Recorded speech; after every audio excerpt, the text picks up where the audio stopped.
Morning. I'm super glad to be back. I'm just gonna wait for you guys to tune in. Good morning. Good morning. Good morning.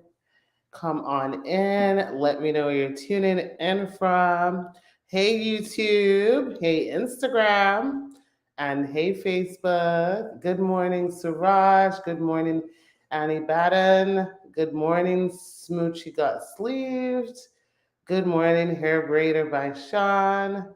Zorka, good morning. Unstoppable, good morning. If this is your first time, definitely comment and let me know where you're tuning in from. Um, and if this is not your first time, still comment, still say hi. Let me know where you're tuning in from. Breda by Sean, welcome from Jamaica.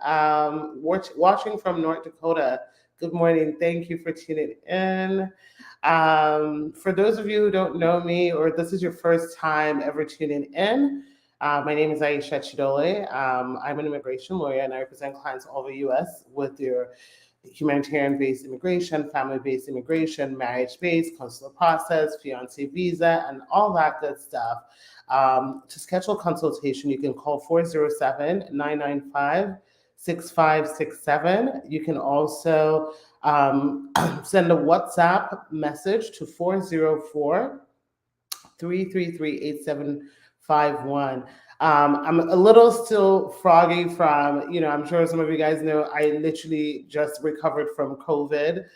I still have some residual cold that I'm dealing with, but I'm very happy to be back on live. I've missed you guys. Let's just get right into it. So feel free to type your questions, and I'm just going to scroll through and answer as many as I can. Furkan Imam says, how are you feeling? Thank you so much for asking. I'm feeling much better. This is actually my third time with COVID, which is really annoying, and hopefully my last. We'll see. Okay, so Breda Baishan said COVID is still around. Apparently, it's still around. It's still around. Okay, so let's take some questions. Um, Unstoppable from Brooklyn, first time. Hey, what's up? Lad.2 from Baltimore and Doreen from Massachusetts. What's up? What's up? Sunny Beauty from Virginia. What up? What up? So Rolly Roy Ross says, can I buy a property while waiting for VAWA approval? So it depends. It depends on if you're getting your property with a mortgage or if you're buying it outright. If you're buying it outright, nobody's going to stop you. If you're doing it with a mortgage, it's all going to depend on the mortgage company. So obviously I'm not a mortgage lender, so I can't tell you, but I know that there are some mortgage lenders that will lend to those whose cases are pending or similar situation as you're a foreign national. So you would want to search for that and find out um, what their requirements are and if you're eligible. But good for you that you're thinking about buying a house. Brandon, New Jersey in the building. What's up? I'm actually going to be in New Jersey very soon. And Wavy ESD from Orlando. Good morning, Franca. All right, let's see what other questions I have here. Um, Sean is asking consultations. Our consultations are $150 for a consultation. So call the office 407 995 6567 and you can get scheduled. Okay, let's see what other questions we have. My marriage based green card got denied. Sorry to hear that, Breda, by Sean. Why did it get denied? And what's your window for appealing? Did you just get denied? Because if you just got denied, you have like that 30 to 33-day window to file an appeal, and also it would depend on what the reason for denial is and whether an appeal makes sense or if you need to refile. Okay.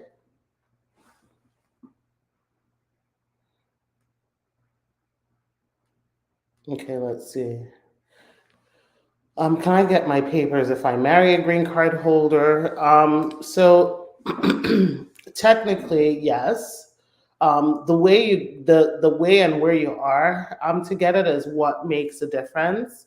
So you can get your green card holder through marriage from either marriage to a green card holder or marriage to a U.S. citizen. If you're married to a U.S. citizen, you typically will be able to adjust your status while you're in the U.S. as long as you entered into the U.S. with some form of inspection, via land, air, train, or whatever. Like basically, customs inspected you and allowed you into the country. If you're married to a green card holder, prior to this month, if you entered and you were still within, the 6 month entry of your visa, you could have done an adjustment of status. Things have changed, unfortunately. And now with spousal visas or green cards to a green card holder, you're now looking at 4 to 5 years from a visa availability standpoint. So we're truly hoping that this readjusts back, but I don't know. Like that's what it used to be before 2019, and then towards the end of 2019, it changed. And that's why, guys, it's really, really important that when you qualify for something, don't dilly dally. I know we all feel like we have time, and this is just in life, in general, about living your life and taking the knowledge here to gaining your freedom if you're in an abusive relationship, or if there's a way for you to get out of your situation. You have to make those decisions right now, because none of us have the gift of time. Okay, so Maine on YouTube says, hi, my dear lawyer. I received my I-485 interview notice based from VAWA before they send RFE for medical exams, which they sent already. I'm kind of worried because I've had too many denials with my ex. You don't need to worry about that. You don't need to worry about that. Just go to your interview. Make sure that you remember what you wrote in your I-485. And this is something that's a false narrative where, people think that if they send you an RFE asking you for your medical, that, automatically you're going to get your green card and you're not going to get an interview. This is not true. Yes, it is more likely than not that you might be bypassed for your interview, but you could still be called for an interview. So you should, unless you get a green card in your hand, you should always still be prepared that you might be called for an interview. For you, with I'm glad, first of all, that you got your VAWA approved.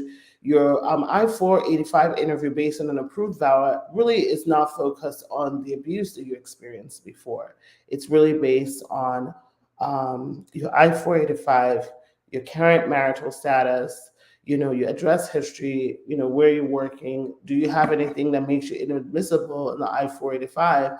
And if the answer to that is no, you should be good. Okay, so just take a deep breath, go, and everything will work out by God's grace.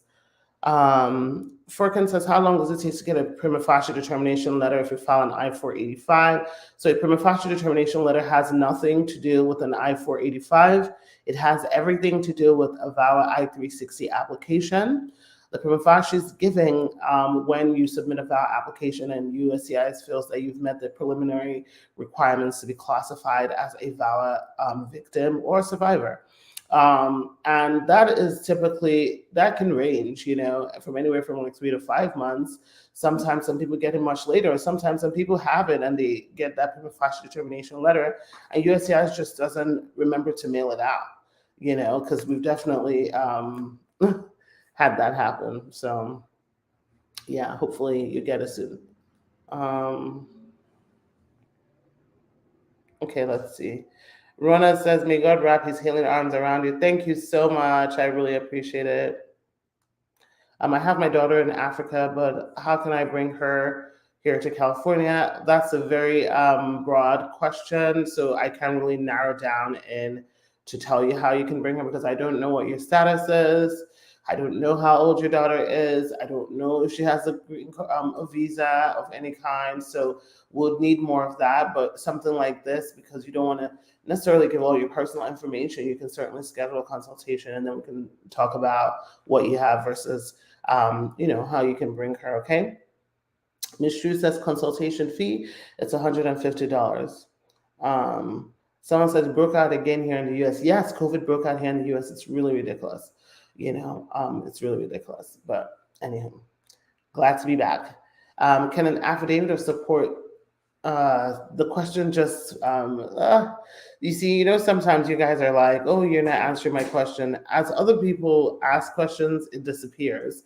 So it's hard to find those questions, and I've lost that question. I'm sorry. If you can ask it again.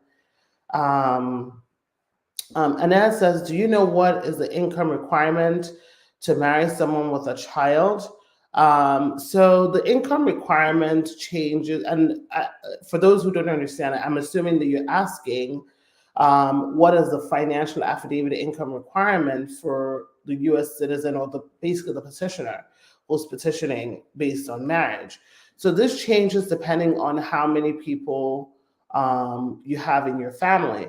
So from a poverty guideline, let me just pull it up so I can tell you. So if you have just one child, right? So one child under the age of 18, you, the spouse, and the child would be considered a family of three. So income requirement would be the person petitioning has to make over $31,075. If it's their two children, then it will be 37,500. If they're, so it just keeps going, and going and going based on a family of three and a family of four.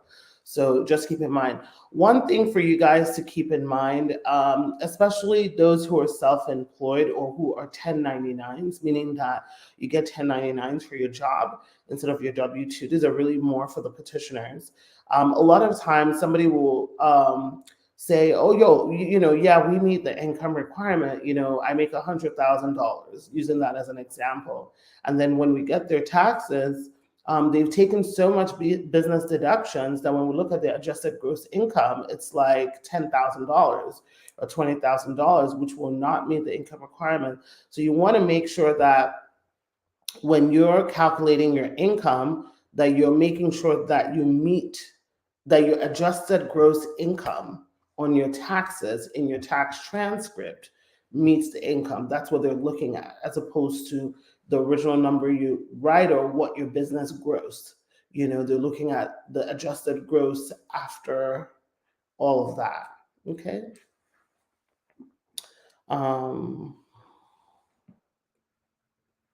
Okay, Simone says, I filed for my son. He's 15. USCIS asked for medical. They received it 4 months now, and it's still not been approved. Simone, are you a U.S. citizen or are you a green card holder?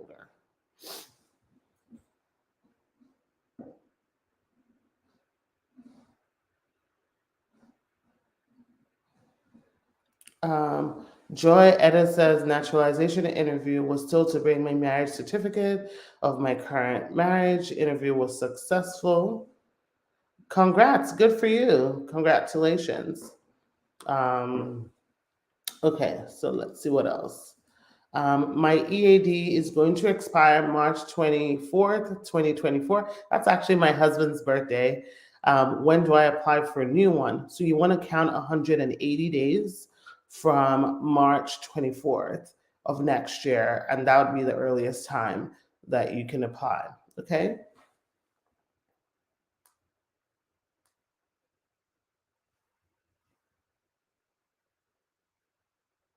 My husband just went to interview. They want us to send one piece of information and send passport. What does this mean after? I don't know, because I don't know what kind of interview and what happened at the interview. So I won't be able to answer that without more information. Good morning. Is it okay to travel on advanced parole based on filing an I-360? Without knowing your immigration history, I cannot tell you whether it's okay or not. Typically, with our clients, one of the things that we assess is have we filed an adjustment of status for that client, not an abeyance, but an adjustment of status? And with that adjustment of status, did we request a travel permit? Do they have any immigration history with EOIR, or have they ever been in any kind of immigration proceeding? If the answer to that is no, and we file the adjustment of status, we're typically okay with them traveling, just with the other caveats. The thing about when you submit a VAWA application and it's an abeyance application, an abeyance application just basically is when you submit VAWA because you already have a pending I-485, and you say to USCIS, I have this pending I-485. Can you hold my case in abeyance? Like, just hold that case. Let's finish adjudicating the the VAWA, and then we'll merge everything. In those cases, because USCIS never technically really sends you a message or a letter acknowledging the abeyance has been granted, I generally don't recommend it unless there was an actual RFE that requested for the VAWA receipt in order for them to hold it, and we submitted that RFE. Otherwise, I am very hesitant to recommend traveling, because, not for me personally, but I know for some of my colleagues who were in similar situations where the person had had an interview, and then things didn't work out, and then they submitted a VAWA application, and then they traveled. They got denied before they could come back. So that's why. Can I apply for my mom to join me as a green card holder? Kodzo, this is a very good question, but the answer is no. You can only file for your parents when you are a US citizen and over the age of 21. So once you become a citizen, then you can file for your mom to join you, okay?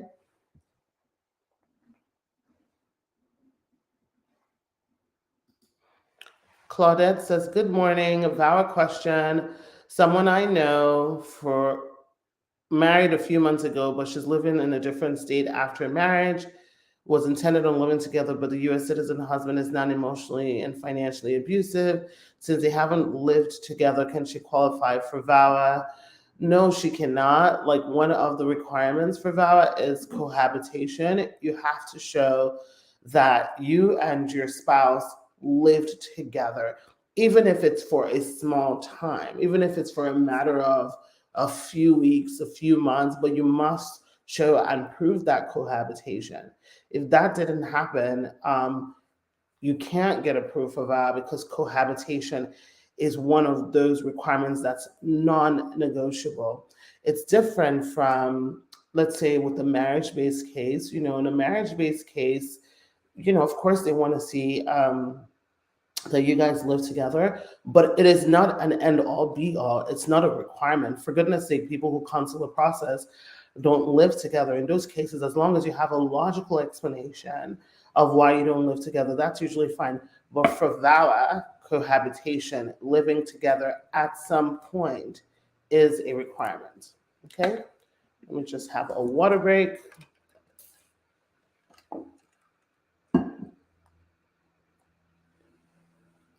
Bobby CV says, good morning. I really need your help. Can your company please help? Would love to help you. Call us 407-995-6567. All right. N400 interview was scheduled and then canceled. What could be the cause? I'm not really sure what could be the cause, but with N400, they're not going to be waiving your interview. They're going to interview you regardless. So, it's just a matter of them rescheduling it. Can a U.S. citizen file for a parent while the parent lives in the U.S.? Technically, yes, as long as that U.S. citizen is 21 and as long as that parent entered with inspection, unless that U.S. citizen is in the military. And if they're in the military, then you can do what we call parole in place, even if the parents didn't enter with inspection.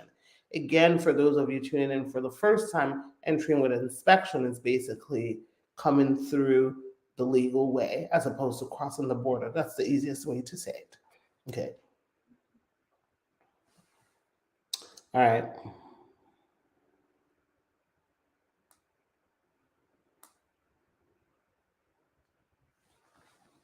I'm married to a US citizen, but found out recently he's dating someone else. What do you suggest I do? Ladata, I appreciate your vote of confidence in me as a marriage counselor or therapist, but honestly, like, when people, I know that, a lot of times, we as lawyers, we always joke that not only are we our clients, immigration lawyers, we're their therapists, we're their counselor, we're their friends, we're their advisors, but honestly, that's something that's up to you. If you're to decide what you want to do as, someone who your spouse is being unfaithful to you, nobody else can tell you what to do.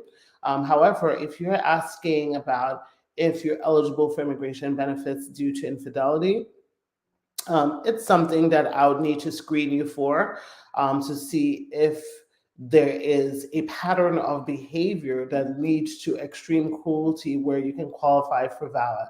So infidelity on its own, just an a single act of infidelity, this is what USCIS officers typically will say sometimes in their letters or RFEs. A single act of infidelity on its own is not enough, for to say that someone is extremely cruel or abusive. But if we can show a pattern of behavior as a result of that infidelity or multiple infidelities, then we can make a case. So it's one of those that it's good to screen and then see if you may qualify to self-petition.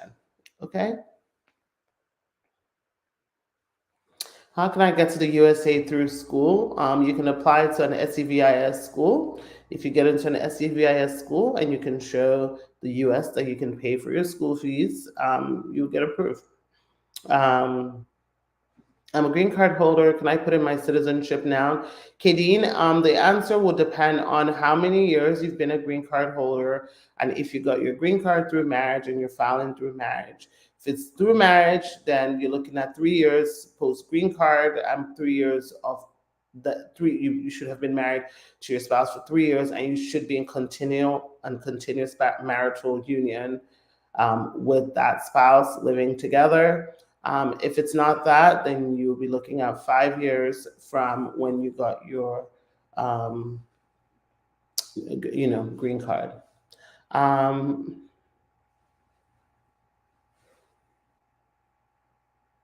I've received my extension letter for EAD 2 weeks ago, but I haven't received the card yet. Can you tell me why? What do you mean your extension letter? Do you mean like you have a renewal EAD? Is that what you mean? Hi, Davis. Thank you so much. My VAWA green card was approved on September 11th. What's the average time before the card is mailed? Congratulations. I feel like I remember you. Like you always come on here and ask questions. But that's really good, Katie, 1876. Good for you. You should probably get it by next week, late next week. But congrats. I submitted a VAWA and EAD in January. I got a receipt in March and did biometrics after, but haven't received anything yet. What is the time frame you think I'll hear from them based on your experience? Bella, it really depends on what you submitted. When you say you submitted a VAWA and an EAD, did you submit an adjustment of status application, meaning the I-485? So give me an answer to that, and then I'll be able to give you more of a timeline.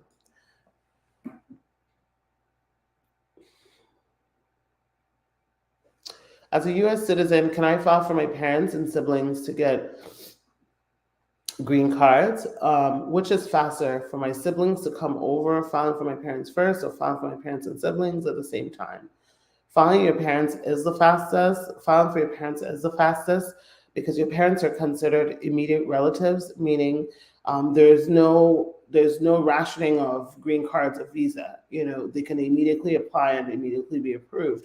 Your siblings is going to be the slowest of any category of immigration. So with them, you can it can be anywhere from like 15 to 18 years, or even more, depending on what country you're from. So that is extremely slow.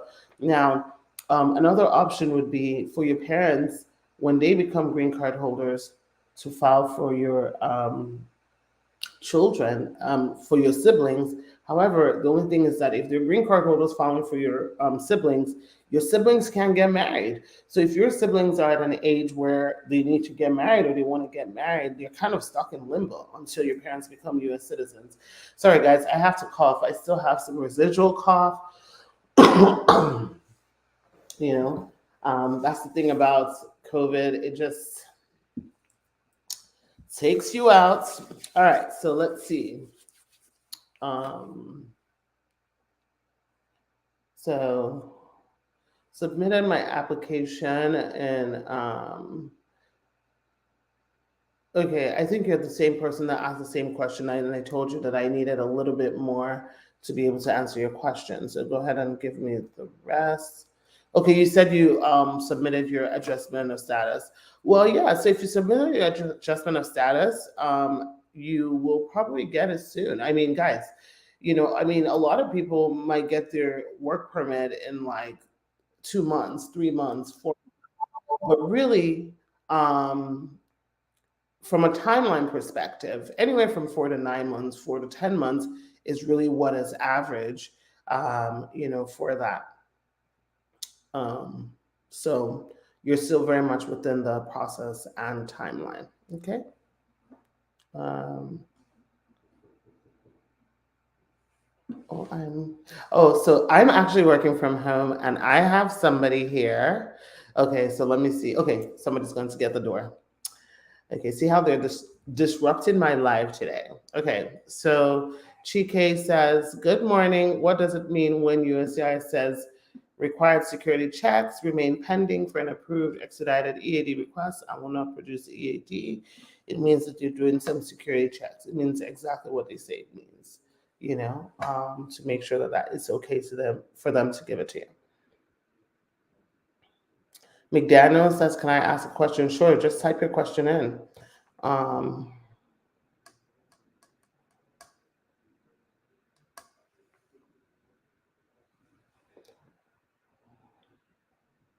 My husband had a permanent work visa. It expired 1 year and 6 months ago, and he stayed in the US. I have a 10-year green card.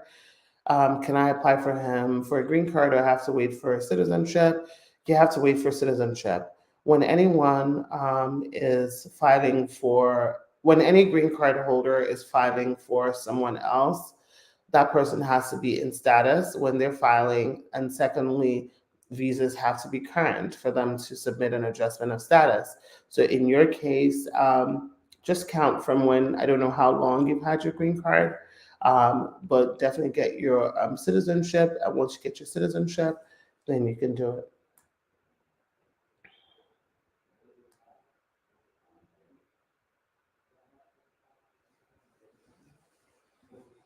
I have a 10-year green card. When can I apply for citizenship? I think I answered this question earlier. It just depends on if it's via marriage or just individually on your own. McDaniels for Daniel says sometimes it's frustrating when you type everything and you won't even respond to it. Why is it very frustrating, McDaniel? And why do you feel that you're entitled to a response from me? I don't know you. You're not paying me to get on live here, so I don't have to answer your question. But that being said, these questions move so fast. I'm not a machine. I can't see everybody's question, and I have more than one screen with questions. So I answer as I see them. If you want dedicated time to you, you should schedule a consultation and pay for a consultation. And during that time, you'll get your own scheduled time where your questions will be answered. But when you come on live to my live or any other lawyers, you're not entitled to a response. We're just out of the benevolence of our heart answering questions, and we're not entitled, to answer your questions. Okay. Um,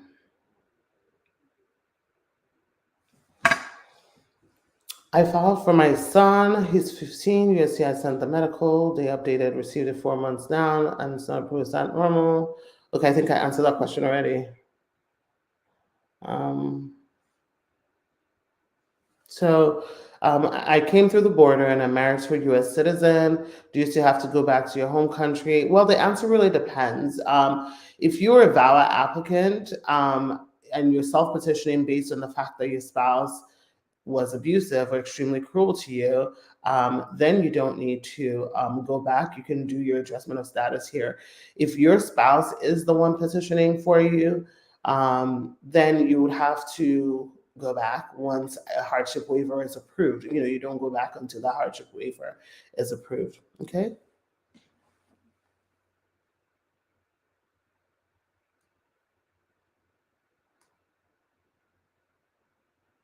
Okay.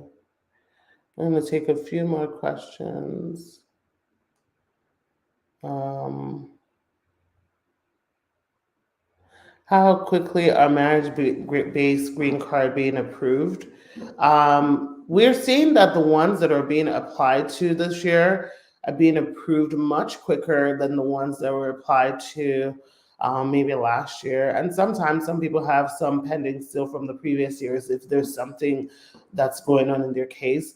But from a realistic standpoint, on a normal basis, you can expect anywhere from like 9 to 15 months on average before you start panicking if they've not approved you or scheduled you for an interview. There are always going to be people that theirs get approved in like 3 months, 4 months, 5 months. Um, we don't see a lot of those, but those definitely happen, and you could very well be lucky, and that will be where you'd fall. Okay. Miracle IY says, I share the same birthday as your husband, so you must be spectacular.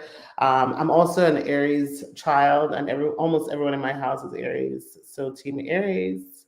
Um, I received my EAD work permit and Social Security, but my 485 got denied. They said I'm not able to appeal that decision, but I can file INA 245. What are my options? And does an INA 245 usually get approved? We got to know why you were denied. We got to know why you were denied. Once we know why you were denied, then we can tell you what your options are.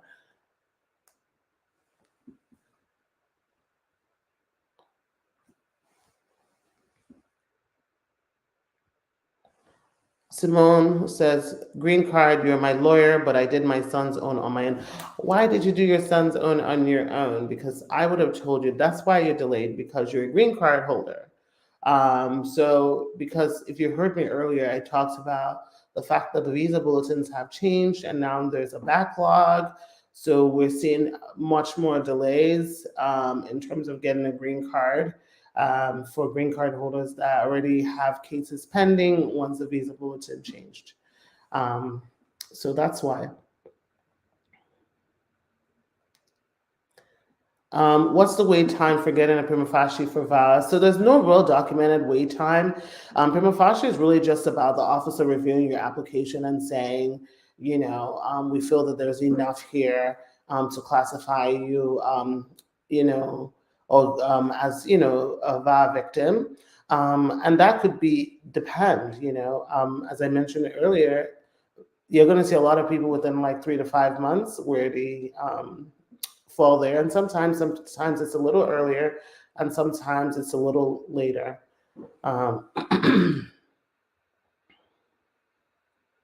Thank you. Last question. If the sponsor spouse doesn't meet the income requirement, I wouldn't get the green card.